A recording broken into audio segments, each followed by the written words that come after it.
Remember growing up in Sunday school, sitting in the class and zoning out, and all of a sudden getting called on and being like, oh no, I got to come up with the answer? What was the answer you gave? Jesus, right? Was that God's answer from the beginning?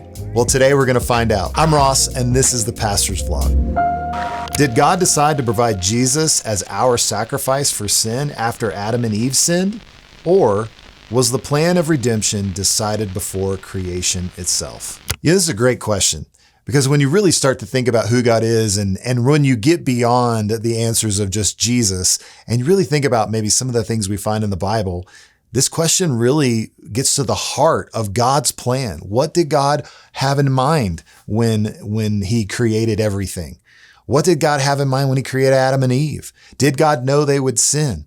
All these things and all these questions come into play. You know, when we think about Adam and Eve and we think about the fact that they have been created in the image of God, God gave them the ability to love, to show compassion, to have knowledge, to know things, but also to be curious. And as God created them, he gave them this rule to not sin, to eat of anything in the garden but this one tree. And ultimately, they had the choice to obey God or to disobey. What are the implications if it wasn't the plan from the beginning? Did Adam and Eve's sin catch God off guard? And if it did, well, what does that say about God?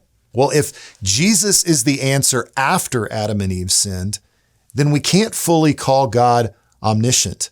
We can't say that God knows all things. But if God knew that Adam and Eve would sin and already had a plan of redemption in place before they ever sinned, then we recognize that God is omniscient. Whatever you're going through, whatever you're facing, God knows it.